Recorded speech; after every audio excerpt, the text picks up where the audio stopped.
Okay, well, let's try this again. I tried to go live earlier, and unfortunately, Facebook stopped, or, anyways, technical difficulties, and that is totally fine. So, starting again. Yeah, I used to do a lot of lives about 8 months ago, I would say. And then all of a sudden, I stopped. I got busy with other things, and here I am again. So I thought this is a perfect time to get started again. This morning, I had the privilege to listen into a teaching call that blessed me beyond measure by what was shared. I will do my best to recapture what was taught, and the meaning of it. But ultimately, you get out of it what is right for you, right? So the topic was the four basic concepts to master that you would have to master, right? So let's listen to it. So the four basic concepts are: who do you listen to? What is your teachability index? The training balance scale, and the basic levels of success. So let's start with the first one, right? Who do you listen to?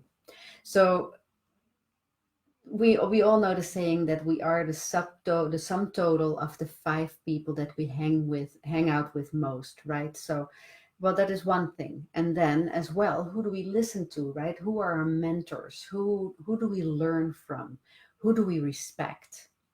So only listen to people who have what you want. And how do you know that they're the right people? Well, look at their results. Results always tell the truth. If you want to be a successful leader, listen to successful leaders. If you want to earn at least $10,000 a month, listen to someone who earns at least $10,000 a month. Don't take advice from someone who is just teaching theory, right? You wouldn't want to listen to a beggar on how to become wealthy, right? You're not going to ask him to teach you. Vet your teachers, right? So that is rule number one. So, okay, maybe you shouldn't listen to me anymore, right? But on the other hand, there are always people that get something out of you. So yes, this is not a hard rule, because there's always someone that needs to hear your message. So be yourself, right? Then the second one, that is really important here, is listen to yourself. Listen to your gut feelings, listen to your intuition. You have an inner guidance system, and you have it for a reason. So learn how to recognize it, learn how to use it. An excellent teacher I have there is Zenda Brooke, and I will drop she actually starts a new course in September. So I'll drop a link in the comments. And that is an excellent way to get started. It's really how do you listen to your gut, and how do you interpret it? Because we all know we have it, but then how do we interpret it, right? So the second one was, what is your teachability index? So there's a couple of points underneath here. One of them is rate your willingness to learn and do things differently on a scale of 1 to 10, right? Are you willing to learn? Um, are you there to learn, right? Do you know when you don't know and you need to learn something? Because if we just say, well, I know it all, then there is no willingness to learn, and you have to put in some time. So you have to stop watching TV maybe an hour a day, and do some learning. And then your willingness to accept, rate that willingness to accept change on a scale of 1 to 10 as well. So Bob Proctor told us, actually, nobody likes to be changed. And we all know that, especially as wives, we always try to change our husbands don't like that. Now, if they want to change, they will look for a teacher, they will look for someone to teach them, right? But nobody wants to be changed. And that means as well that if we change, that means an automatic change for them, because now they have to learn how to relate with us again, and we may just change. So never stop being teachable. The moment you say, I get it, or I know, your teachability index drops to zero, right? The moment it's the same when you say, oh, I don't know, then you stop your mind from looking for solutions. So always look for a solution, always look for um, to be teachable. In order to change your life, you have to change the way you think, which changes the way you feel, and that changes the way you act. Okay, so point number three, the training balance scale. So there are two sides to a scale, right? There's always two sides, otherwise it wouldn't be a scale. There is the spiritual side and there's the physical side. Now, in learning and in living and in reaching our goals and in growing, we have to pay the importance of those two scales is 99%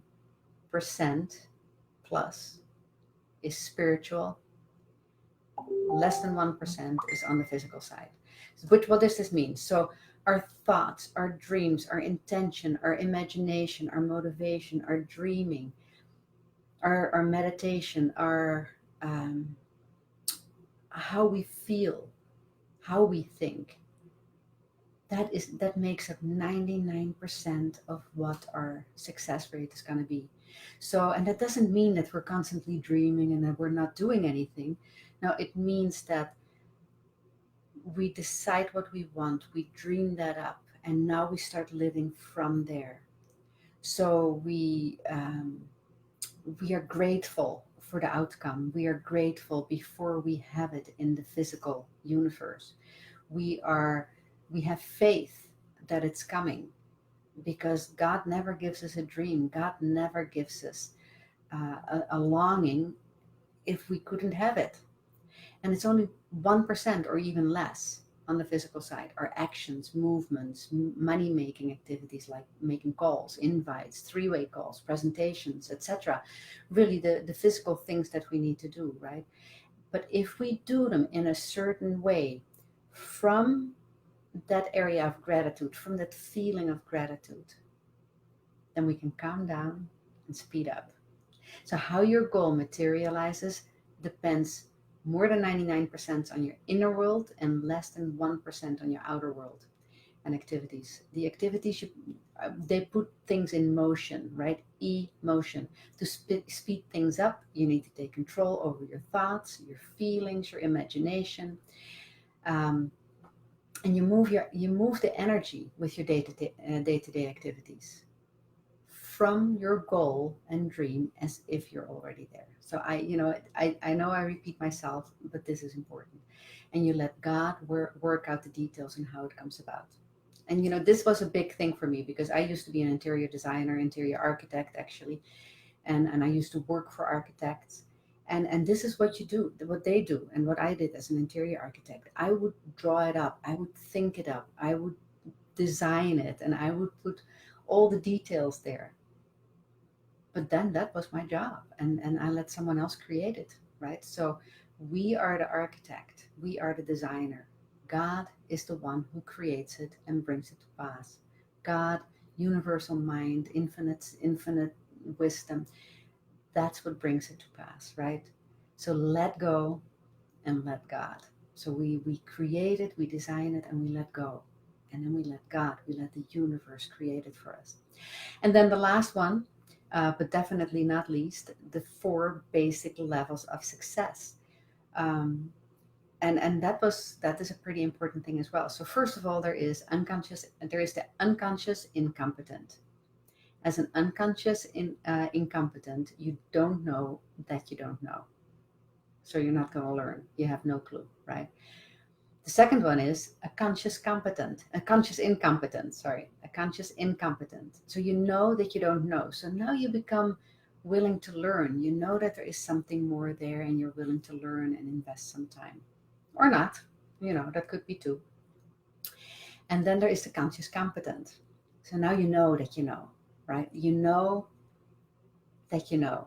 So for example, you're starting to drive a car and you know that you have to put your one foot on the gas pedal, the other one on the clutch. You have to move the stick shift and but in the beginning it is still very conscious, right? And you have to think about every movement.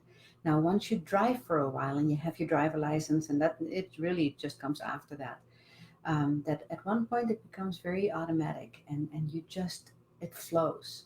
You can drive any stick shift, and your hand and your feet, it all works together and you don't even have to think about it anymore. Now, that is an unconscious competent, right? That is the last one. So you process the information to a point that it has become a habit, that it has been ingrained in your subconscious. Um, and it really, it just, it happens, right? It's how we brush our teeth. It's how we put our clothes on. Um, and that is really where we want to be. So we become, first of all, conscious of what we need to do. So if you want to be successful in your business, look at what those all important money making activities are. And in some business, it is truly reaching out to people, making phone calls, inviting them to a presentation. And in the beginning, it is all very hard and we tend to talk ourselves out of it, right? But the more we do it, the more we get used to it. And then at one point, that is just what you do. You cannot help yourself but inviting people and talking to people. So this is, Bruce Lee said once, I am not worried about the 1,000 punches that you know. I am worried about the one punch and that you practiced 1,000 times. So that is really where it's at, right? And then one last little nugget that really makes sense. You've probably all heard about that, the penny that compounds every day. Would you like $1 million now, or would you like a penny that compounds every day for a month? So you do the math. Consistency compounds, even here, even in our learning, and even in really in everything we do with consistency. So I hope you like this. I'll try to keep up again and come back more often, because this is really where my heart is.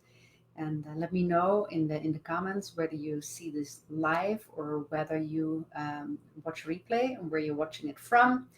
And if you have any questions, let me know.